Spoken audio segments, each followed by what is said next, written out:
Olá, queridos alunos, um bom dia, boa tarde, boa noite, boa madrugada. Estamos iniciando aqui mais um módulo de metodologia da pesquisa educacional, disciplina IBB 046. Aqui quem fala é o professor Saulo e hoje nós vamos estar falando sobre abordagens epistemológicas de pesquisa, né? É engraçado que a gente tem muita certeza das coisas que a gente pensa que tem acesso. Hoje a gente vai ver que, para a gente pensar isso de maneira rigorosa, a gente precisa ter uma estrutura de pensamento para poder empregar ferramentas. Senão, você pode estar utilizando determinadas formas de pensar de maneira incorreta. Então, é isso que nós vamos conversar hoje. Inicialmente, eu quero propor a vocês esse desafio, né? Ele é chamado Desafio do Tabuleiro, de Singer, 2008. Aqui seria possível, no caso, um tabuleiro que tem 8 linhas e 8 colunas, né? 8 vezes 8, no caso, vai dar 64, né? Então, aqui temos 64 casas. Para cada duas casas, nós podemos imaginar que uma pequena peça de dominó pode ocupar um espaço. Então, nós temos uma seguinte lógica. Ora, se eu tenho um tabuleiro de 64 casas, quantos dominós eu posso cobrir? Lembrando que, para cada uma peça de dominó, ele cobre 2 casas. Você pode fazer uma regra de 3. Você vai reparar, por exemplo, que se um dominó ocupa 2 casas, uma peça, e nós temos em um tabuleiro 64 casas, então 32 peças de dominó cobririam todo esse tabuleiro. Eu convido que você pare o vídeo, desenhe numa folha de papel e risque, né? De 2 em 2 e veja se 64 casas, 32 riscos consegue cobrir todas elas, né? Mas ele fez diferente esse desafio. Ele pegou e tirou 2 casas. Ele tirou as casas que ficam na lateral que termina com a cor branca, né? Então, ele se tornou um tabuleiro mutilado. Então, o canto superior direito e o canto inferior esquerdo, ele foi retirado. E a dúvida que se coloca é o seguinte: ora, se 32 peças de dominó cobriam 64 casas de um tabuleiro de xadrez, e se eu tiro 2 casas, que são das 2 extremidades, como vocês veem, logo, 31 peças cobririam todas essas casas? Ele fez essa pergunta. E aqui eu botei aqui um exemplo, né? Está aqui uma peça de dominó em azul. Ela pode ficar em pé ou deitada. Ela não pode ficar na diagonal, porque diagonal não vai ocupar 2 casas, né?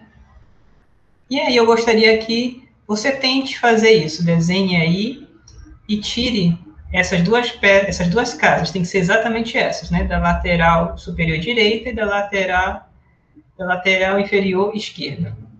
E veja se 31 peças, ou 31 riscos, se você desenha rápido aí no caderno, consegue preencher, tá?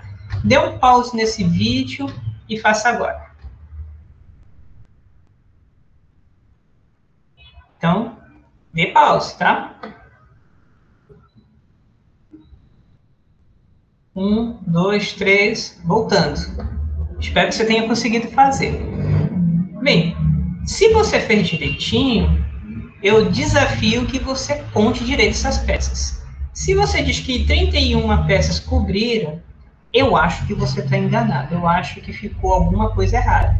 Faça de novo. Se você fez direitinho, você vai perceber que não cobriu. Não cobriu. A lógica diz, rapidamente, que 64 casas são cobertas por 32 peças. Se eu tiro 2 casas, né? Ficaria 62 casas. 62 casas deveriam ser cobertas por 31 peças. Ora, por que não é coberto? Bem, primeiramente, a matemática, né? Ela diz que é provável ter uma solução que você cubra com 31 peças as 62 casas, uma vez a cada 6,8 vezes 10 elevado à 25ª potência. Quer dizer que seria 6,84 acompanhado de 25 zerinhos. E aí você pode me acompanhar aqui. Tem 1000, tem 1 milhão, o bilhão, o trilhão, o quatrilhão, o quinquilhão e os sextilhões. Então, é 68 sextilhões, né? Para cada uma chance. Mas, professor, parecia tão lógico. Por que isso não acontece? Por que isso não concretizou? Bem, cientificamente se verifica possibilidades em testes e se postularia uma razão para não se conseguir tão rápido como veio na nossa lógica primária, né? Leve esse exercício e faça depois aí em casa mesmo, ver se você consegue achar soluções para isso. Mas, de acordo, por exemplo, jogando simplesmente com a probabilidade, ele diz que é muito baixo. Mas isso não quer dizer que você não ache uma solução para esse problema. Eu achei, por exemplo, e eu não precisei repetir, vamos dizer assim, 6,8 sextilhões de vezes, né? Isso não ia passar minha vida toda, ou sei lá, 3 vidas tentando isso. Antes de fazer a revisão, pessoal, eu queria aqui dar um pause e mostrar um vídeo para falar justamente sobre o que a gente pensa que está enxergando, tá bom?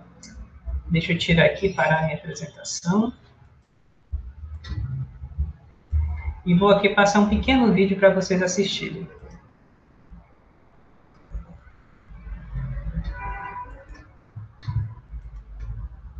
Vamos ouvir aqui o Dr. Fabiano. A gente tem a impressão que a gente está absorvendo o mundo e que a gente, na verdade, enxerga, ouve e sente o mundo. Sinto dizer, isso é uma ilusão. Na verdade, o que acontece é uma interação do seu cérebro com o ambiente e, por certas características do cérebro, há literalmente uma construção da realidade a partir disso. Nesse momento, por exemplo, existe uma luz no meu rosto. Essa luz tem várias outras frequências, mas que meu olho não consegue perceber e, portanto, meu cérebro não consegue perceber.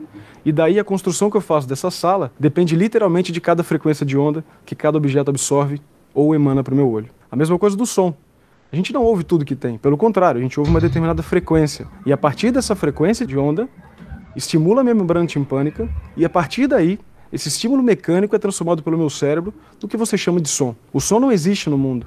A cor não existe no mundo. O que existe é frequências de onda, sejam luz, sejam sonoras, que, no encontro do meu cérebro, são transformados em sinais que meu cérebro é capaz de construir. Não é à toa que a gente é claramente acometido de alguns erros de percepção. As ilusões são um caso clássico, um caso típico nesse sentido. Por mais que você descubra que o que você está vendo é uma ilusão, mesmo conscientemente tratando disso, você não consegue deixar de perceber aquela ilusão. Isso vale, por exemplo, para o gosto.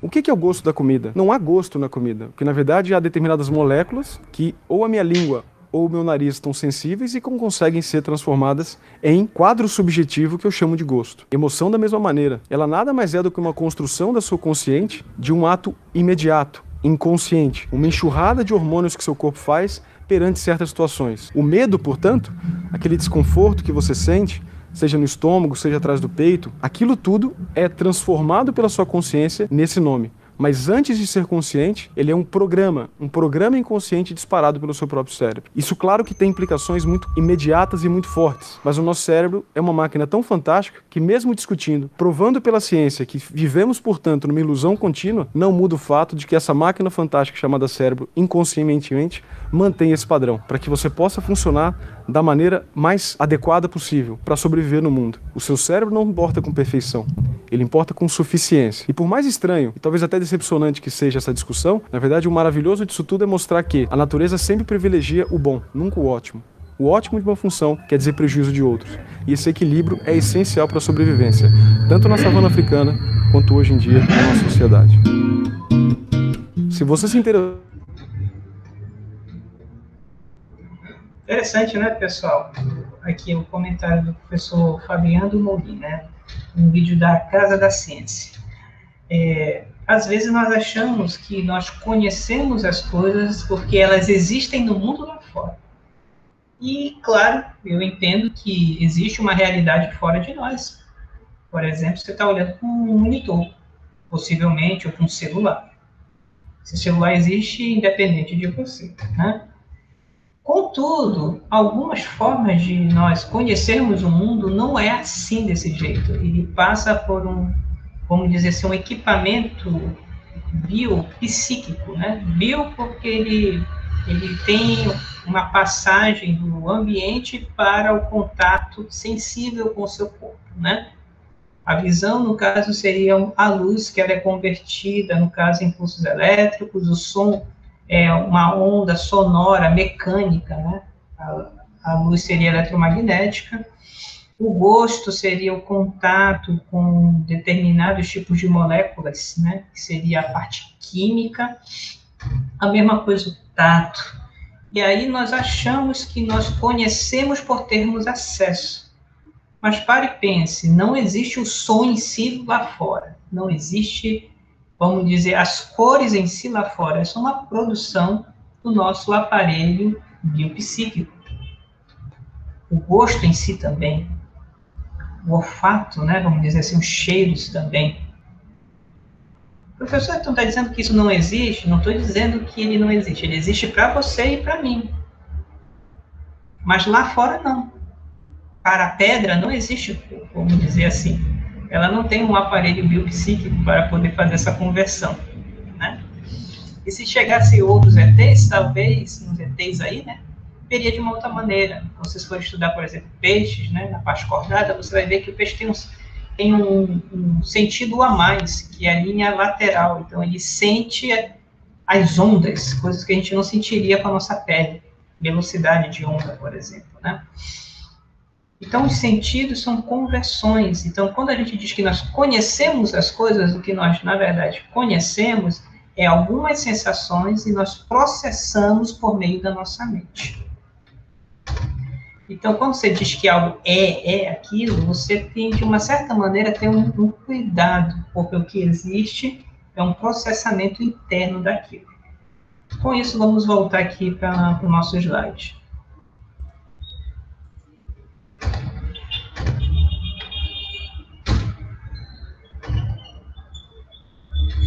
Então, nós sabemos que para a gente poder pesquisar, nós temos um problema de pesquisa. Esse problema de pesquisa ocorre uma pesquisa inicial de reconhecimento, que é o levantamento da literatura. Lembre-se do Ian, né, da reportagem do Fantástico, que ele fez uma pesquisa de reconhecimento. Você monta uma ideia de projeto, que é objetivos, metas, né, métodos, e aí você procura proceder, registrar e analisar aquelas informações. Para isso, você vai ter que fazer uma elaboração conceitual, elaborar os procedimentos que você vai adotar, aplicar esse planejamento, fazer os seus registros de informação, analisar essas informações e discutir com outras pessoas que pesquisam sobre aquilo. Se aproxima, se distancia, se é algo novo ou se é repetido, né? Submeter para outros profissionais verem se é realmente aquilo ou não, né? Submeter, por exemplo, para um evento, para uma revista, no qual eles vão analisar o seu trabalho, que pode ser aprovado ou reprovado, pedir correções, né? E divulgar isso para que a comunidade critique, aceite, concorde ou discorde. Vamos lá. Nós também comentamos que toda pesquisa é a busca de informação sobre qualquer coisa que se pretende conhecer. Falamos que tem diversos tipos de conhecimento. Nós podemos analisar uma situação por meio do óculos da religião, do óculos da filosofia, o óculos do senso comum e o óculos da ciência. Quando nós falamos pesquisa científica, então, de uma certa maneira, a gente vai evitar de estar usando o óculos da religião, de determinadas teorias filosóficas que não é afeto ao tipo de pesquisa, e também do pensamento do senso comum, que, via de regra, é um pensamento acrítico, né? E vamos usar o óculos da ciência, que é aquele projeto, né, que a gente coloca uma pergunta, que a gente faz o levantamento teórico, que nós vamos tentar fazer um procedimento e testar esse procedimento, ver esse registro, analisá-lo discutir sobre isso com outros autores, né? E, quem sabe, publicar em algum lugar, né? Que óculos nós estamos utilizando?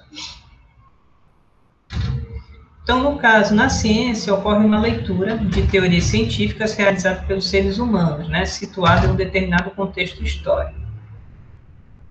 Estes homens e mulheres realizam teorias buscando a verdade sobre o mundo que explora, né? Se você estuda o mundo natural, você vai trabalhar com as ciências naturais.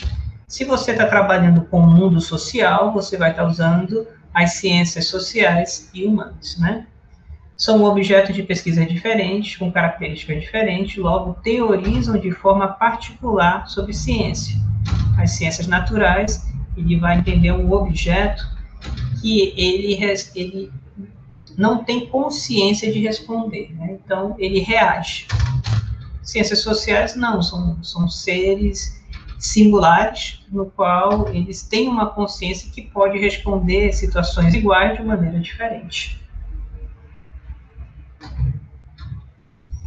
Então, o mundo que conhecemos, ele é real, sim, e também uma construção humana, ele é as duas coisas, né?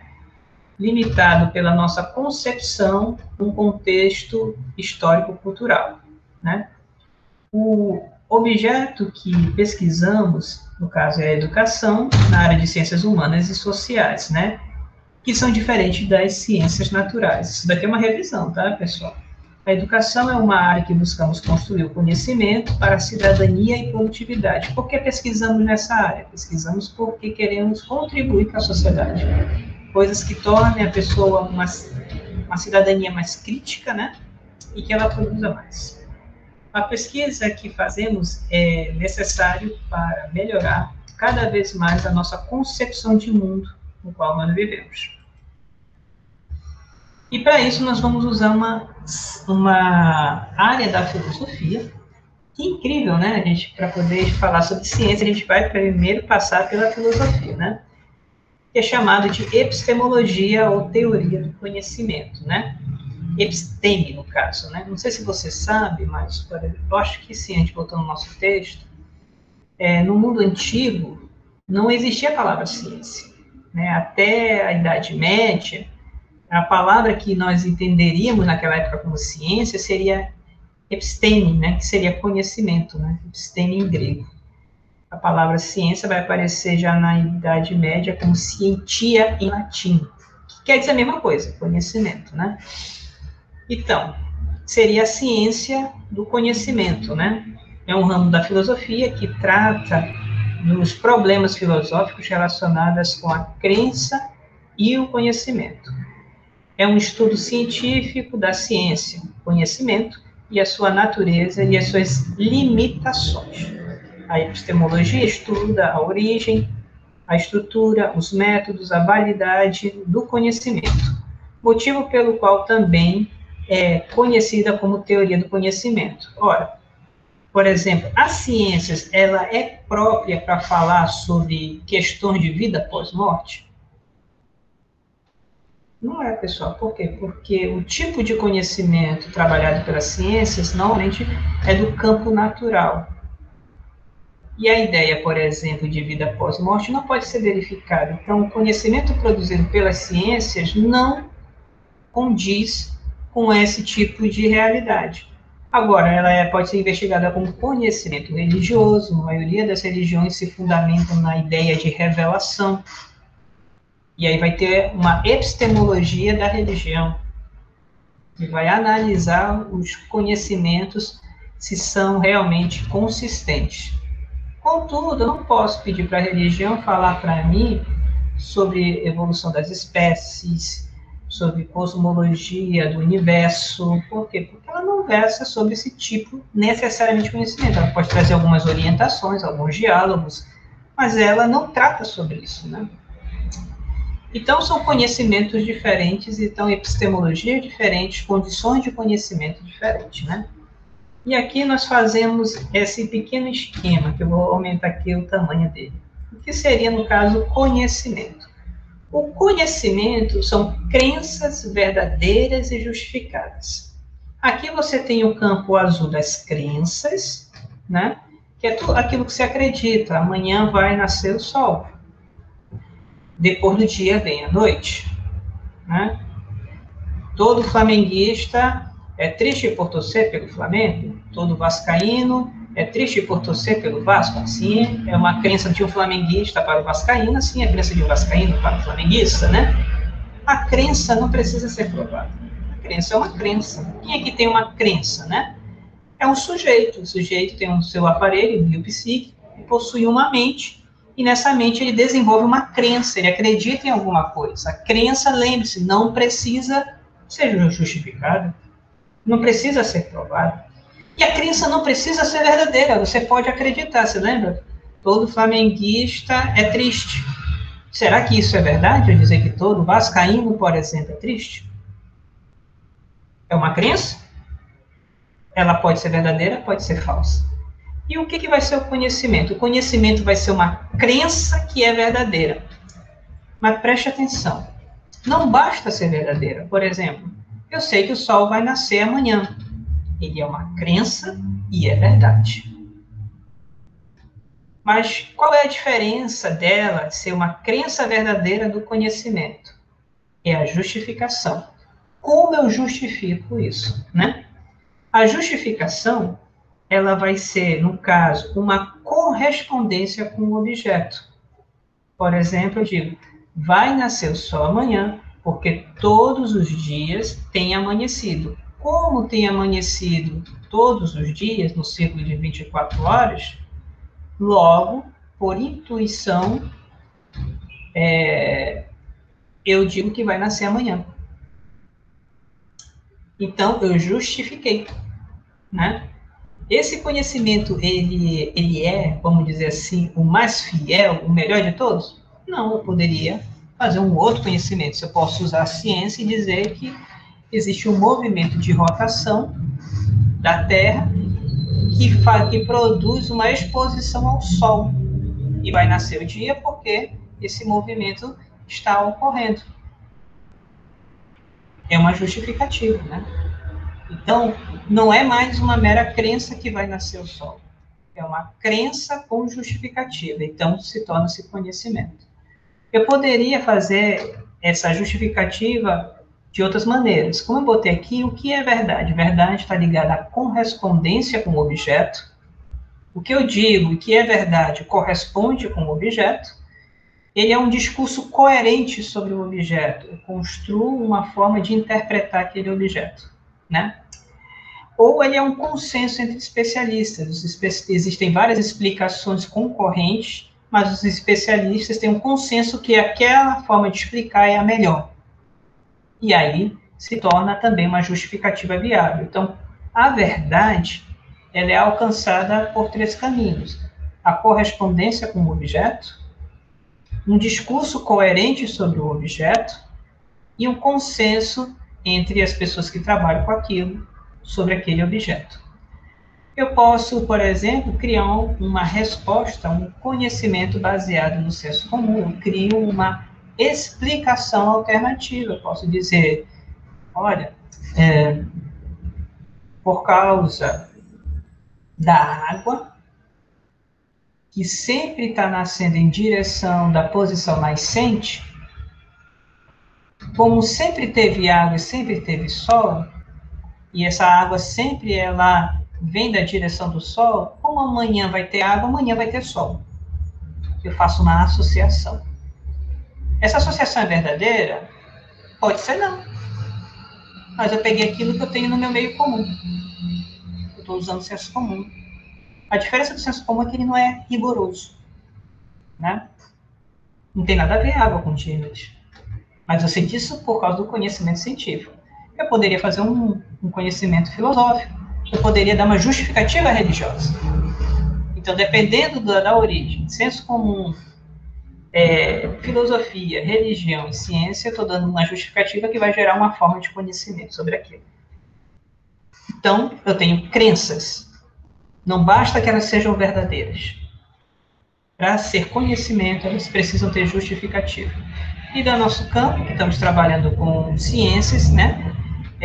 A justificativa científica, ela precisa de método. que é uma ciência? Todo conhecimento produzido por método. Repetindo, o que é ciência? Todo conhecimento produzido por método. E esse método deve ser rigoroso nos termos do seu objeto, da análise do seu objeto. O que você ouve muitas vezes as pessoas falando não é conhecimento, são crenças. E muitas delas verdadeiras, muitas delas falsas. E aí, quando você vem com conhecimento, às vezes dá atrito. Por quê? Porque você justifica de forma científica, de forma religiosa, de forma filosófica, de forma de senso comum. Né? E aí nós entendemos que a melhor delas para descrever o mundo natural seria científica. Bem, vamos lá. A epistemologia também estuda a evidência, né? Entendida não como um sentimento que temos da verdade do pensamento, mas sim no sentido florense de prova. O que é uma evidência? É uma prova. Isto é, os critérios de reconhecimento de verdade.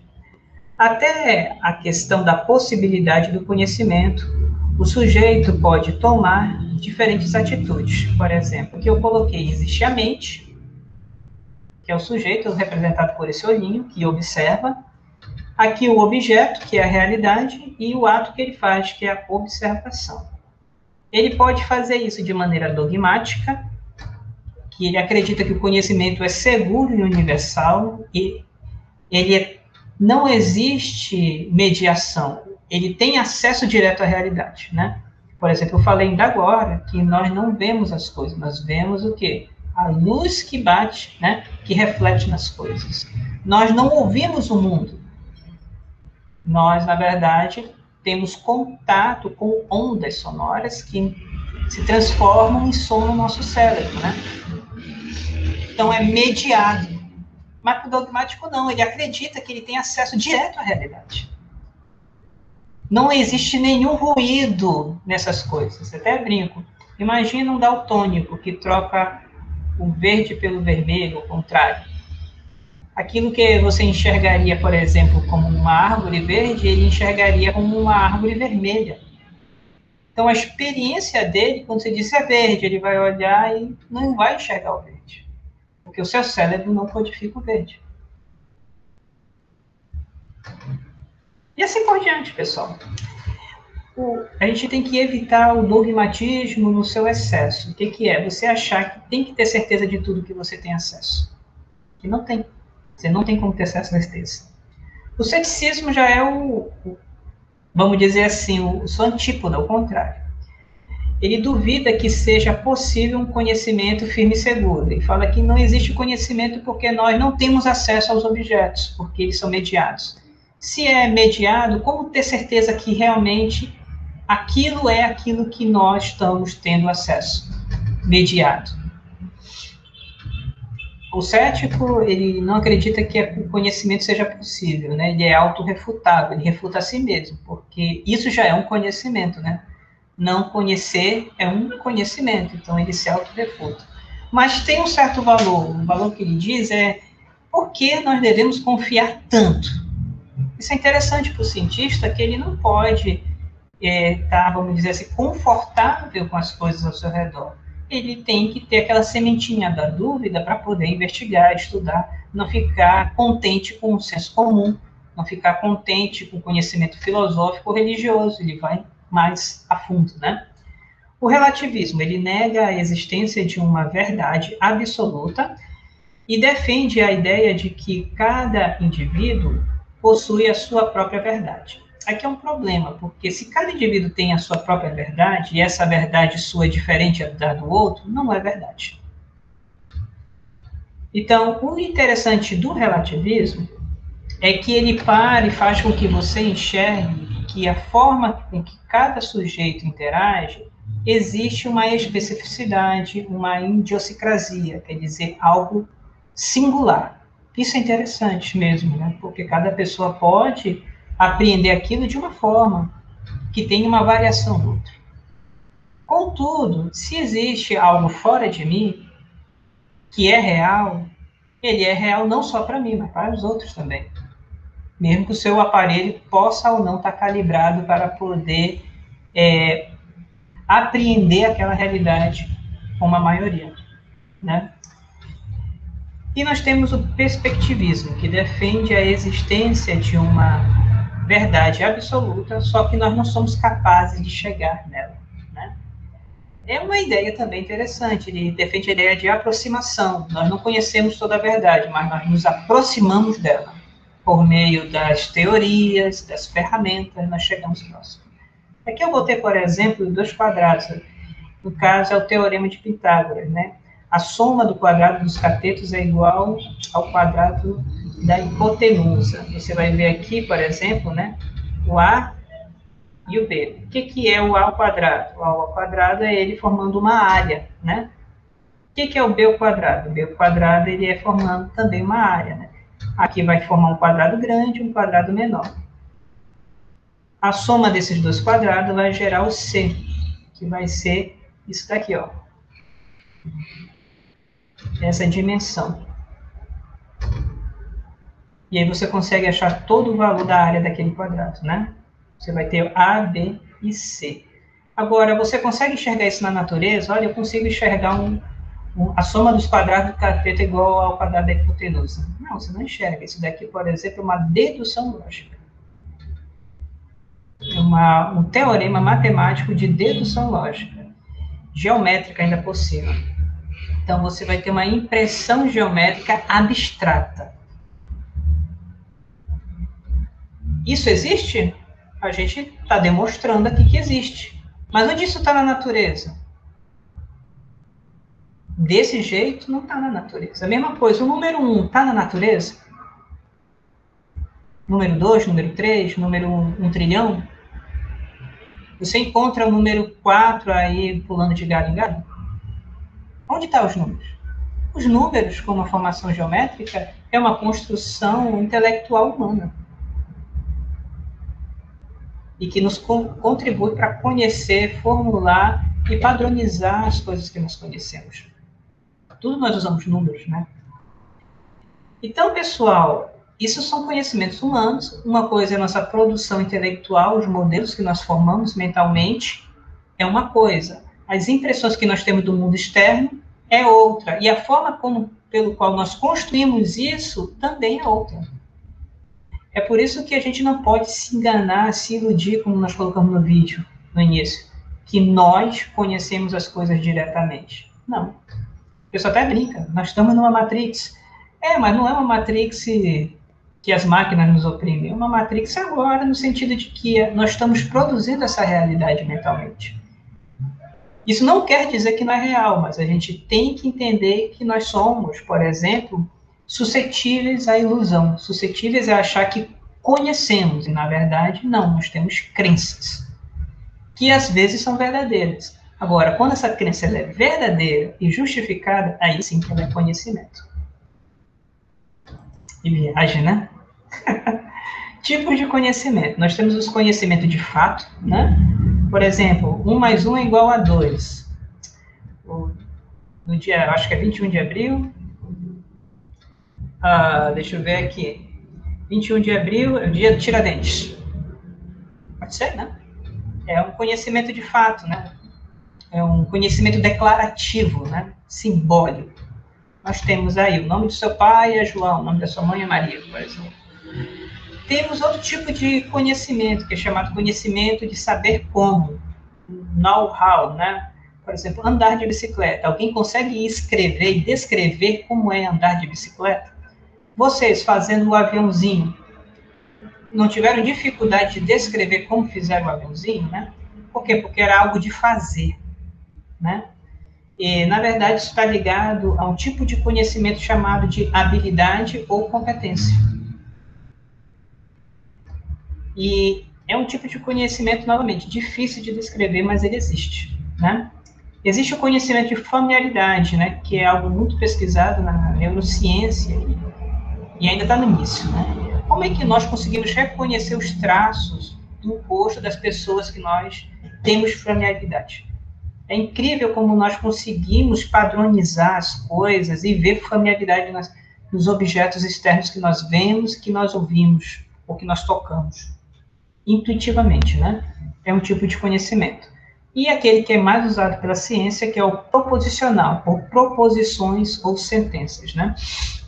Você cria uma sentença lógica sobre as coisas e ela precisa ser coerente e consistente, né? Como nós já estudamos, coerente é que internamente ela não tem contradição.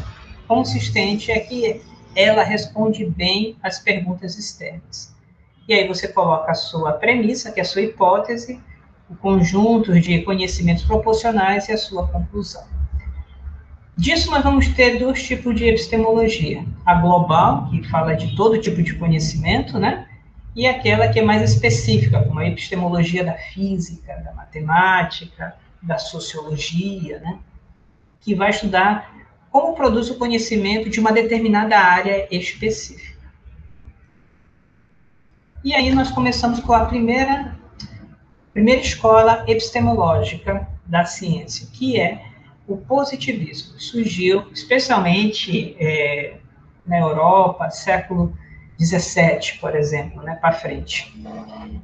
Aqui eu botei o famoso método científico, e aqui eu já ponho umas aspas para método. Não existe o método científico, um único método científico. Existem vários métodos científicos. Como falo, o que é conhecimento científico? É conhecimento produzido por método. Se eu faço na biologia, eu tenho um método da biologia. Se eu faço na física, eu tenho um método da física. Se eu faço na educação, eu tenho um método da educação. Ok? Eles não são necessariamente iguais.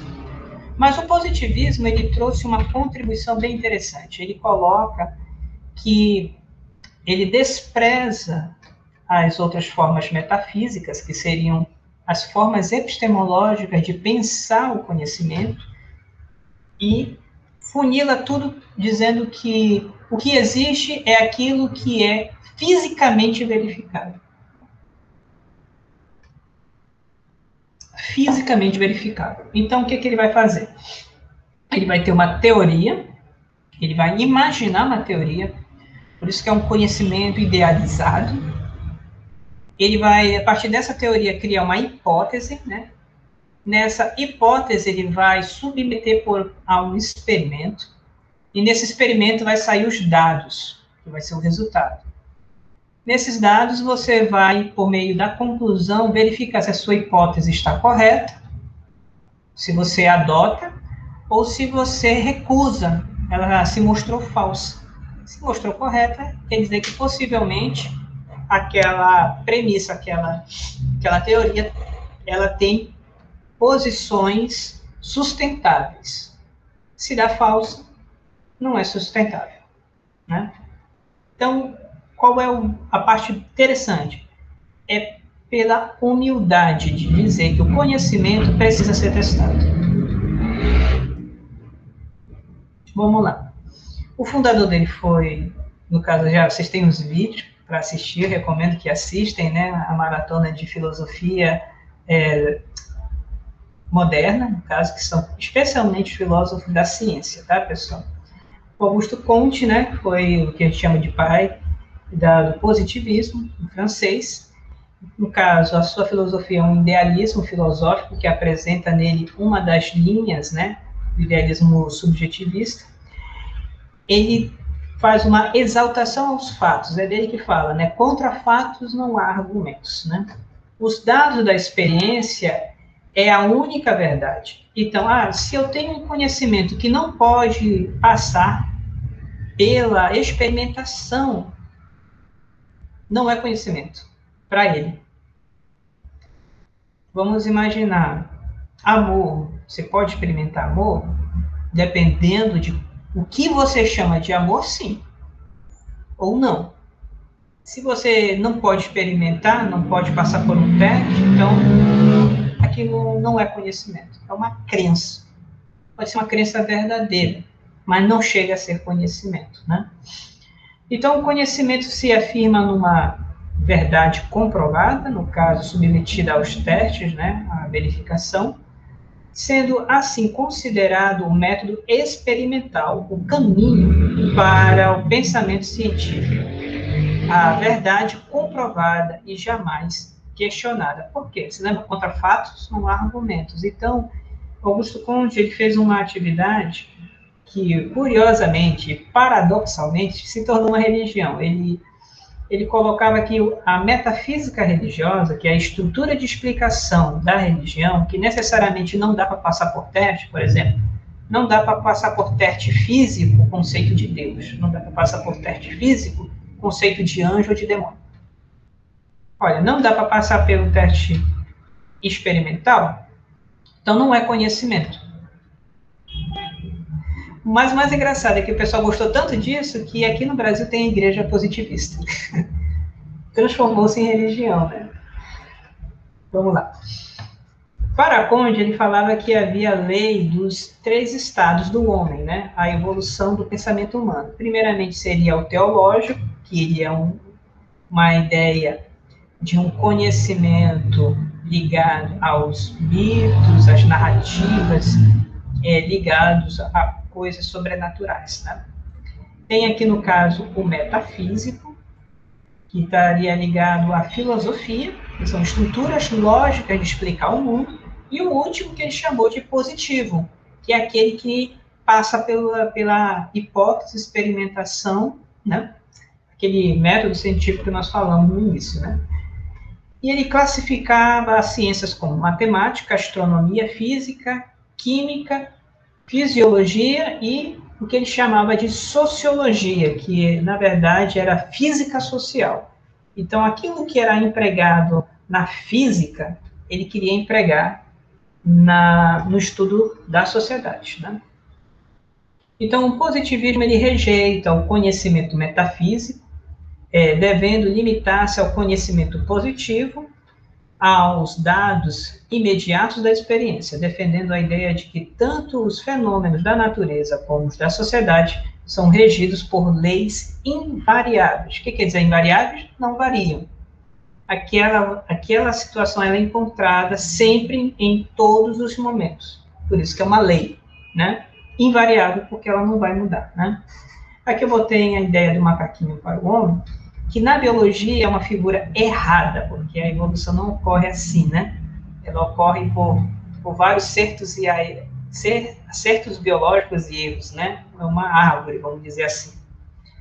Mas aqui é uma imagem que mostra essa ideia do Conde de achar que o homem evolui para a ideia positiva, né? E mais à frente, você vai ver que ele é tomado como um totalitário, porque ele acredita que somente que os tecnocratas têm que dirigir a sociedade. A evolução do positivismo, né? Nós tivemos o positivismo clássico, seriam os fatos são percebidos por teorias e submetidos à imaginação, à observação, e busca-se prever, né? Então, necessariamente não se usa um modelo matemático, a pessoa ela faz uma criação imaginativa teórica, né? E vai observar se aquilo realmente ocorre, e aí faz o seu registro, né? Busca prever se aquilo vai acontecer novamente. Uma coisa muito interessante nas teorias ligada ao positivismo é que ela tem que trazer previsões. Se não trouxer previsões, ela não é uma teoria científica, no olhar deles, né?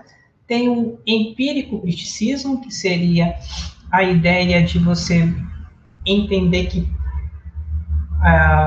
o conhecimento é difícil de poder consegui-lo, você tem que criticar, você não tem que tomá-lo por uma atitude dogmática, porque você pode ser positivista e dogmático também, né? E tem que passar por testes e reanalisá-los, né? E nós temos hoje o neopositivismo, o positivismo lógico, que aconteceu na década de 20, de 30, em Viena, né? Que começou a se chamar até de ciclo de Viena. Em 40 acabou o ciclo, se não me engano, que incluía alguns dos conhecidos pesquisadores na área de ciência da natureza, né? Otto Neurath, né? Skinner, Carnap. Eles eram preocupados, ante tudo, com a função da filosofia, né? Como é que você pensa filosoficamente o positivismo. O emprego do termo variável, né, permitiu medir a relação entre os fenômenos e estabelecer a generalização, que é importante, né? Generalizar quer dizer um conceito que ele pode ser repetido, ele é enxergado em qualquer parte. No caso, é aquela ideia dos universais, né? O Os conceitos operacionalizados formaram as proposições que permitiam a formulação das teorias, né? Nada podia existir qualquer tipo de conhecimento elaborado a priori. O que é a priori? É antes da experiência. Isso é um conhecimento a priori. Então, o positivista não é conhecimento, são proposições. Só se torna conhecimento a posteriori. Escuta esse termo. A posteriori quer dizer depois da experiência. A priori é antes da experiência, né? Então, para o positivista, conjunto de proposições é a priori. Por quê? Porque não foi verificado, não foi experimentado, não passou por prova. A posteriori pode ser um conhecimento, se confirmado dentro da hipótese, ou se mostrou falso. Aquela hipótese ela não conseguiu se sustentar o teste. Nas ciências sociais, né, nós temos uma corrente chamada funcionalismo, né, que o seu principal pressuposto, né, a grande autoridade foi Emílio Durkheim. Trabalhou com vários temas sociais, como suicídio, educação, religião, né, estudando, né, nesses termos a ideia do conhecimento social. A segunda grande epistemologia do conhecimento científico na área de ciências humanas é a fenomenologia, que vem do fenômeno, ou do phenomenai, quer dizer, aquilo que se mostra como se mostra. Ele vai por um caminho totalmente diferente do positivismo, né? Ele vai alegar que todo homem tem uma consciência, por meio da experiência de vivenciar algo, você pode pensar e refletir criticamente sobre aquele algo. Observe essa figura aqui, pessoal. Você consegue enxergar algo? Dê um pause agora e tente ver o que tem nessas linhas. 1, 2, 3. Voltando. Se você olhou, você deve ter percebido que aparentemente tem um homenzinho ali, né? Mas se você passar, vamos dizer, uma análise de computador, ele não consegue enxergar. Você enxerga isso porque você tem uma mente, e nessa mente tem uma capacidade chamada intencionalidade. Quer dizer que você intenciona, você tem um foco e constrói sentidos naquilo que você tem acesso. Tem gente que olha para o céu e consegue ver vários formatos, né? Está ligado à sua intencionalidade, né? Então, a fenomenologia é a ciência que trata da descrição humana de seus fenômenos, segundo Hume, né, no século XIX. Ele representa uma tendência dentro do idealismo filosófico e dentro desse idealismo, o subjetivismo. As correntes do pensamento, como o existencialismo, né, alimentam-se dessa fonte fenomenológica, como Heidegger, Sartre, Merleau-Ponty e outros, né? Então, compreender a fenomenologia quer dizer aprender suas possibilidades. Então, ele não vai dizer que existe uma única resposta. Ele vai dizer que tem possibilidades de respostas. Por isso que eles se acham críticos, né? Porque ele não vai se atuar simplesmente a teoria que é experimentada. Ele vai dizer o que a intencionalidade enxerga e quais são as possibilidades para eu poder dizer que algo é ou não é. A fenomenologia, como ciência das essências, é uma análise eidética. Distingue-se da filosofia fenomenológica enquanto sistema filosófico transcendental, no caso do filósofo Immanuel Kant. A fenomenologia, como técnica de análise eidética, não cai sob o golpe da crítica à fenomenologia transcendental. Vou explicar isso aqui, pessoal. Primeiramente, Russell dizia que se você observar de maneira crítica, você vai fazer o que chama-se de epoquer. Você suspende o seu julgamento, olha para a situação, né, e procura ver o que ali se apresenta a você, sem julgar, sem ser preconceituoso, sem colocar os seus conceitos de gosto, por exemplo, né? Olha aquilo que está acontecendo por aquilo que está acontecendo. E uma das formas de você conseguir isso é fazer a redução fenomenológica, né? Que é a apresentação do fenômeno puro, livre de elementos pessoais e culturais, atingindo a sua essência, aquilo que realmente é. Né? Vamos imaginar que você está olhando uma planta. Você pode olhar para a planta e de repente ficar pensando, será que isso dá um remédio? Será que isso é bonito para eu botar no meu jardim? Isso você já está colocando seus preconceitos, os seus desejos, né? Se você olhar para a planta, para aquilo que ela se mostra, você vai ver a sua forma, as suas cores, a sua estrutura. Você vai poder fazer desenhos, né? E ela vai começar a mostrar coisas que você não via. Por quê? Porque os seus preconceitos fecham a sua forma de ver. Para ver somente aquilo que te interessa. E era isso que Russell falava, que prejudicava a construção de um conhecimento rigoroso. Porque nós já colocamos os nossos preconceitos antes da gente fazer uma análise, que seria essa redução fenomenológica. Então, o conceito básico da fenomenologia é a noção de intencionalidade. Como eu enxergo isso, como eu vejo isso, e o que a minha visão enxerga sobre aquilo.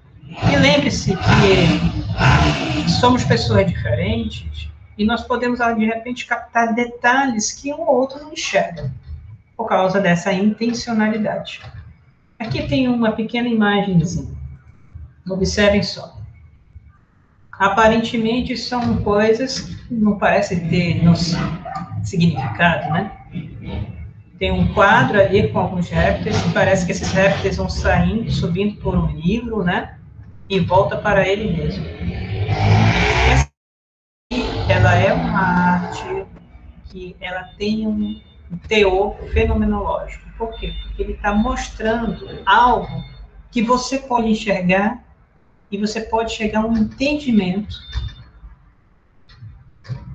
e ver ali uma certa essência. Eu posso dizer que isso daqui pode dar uma ideia de círculo.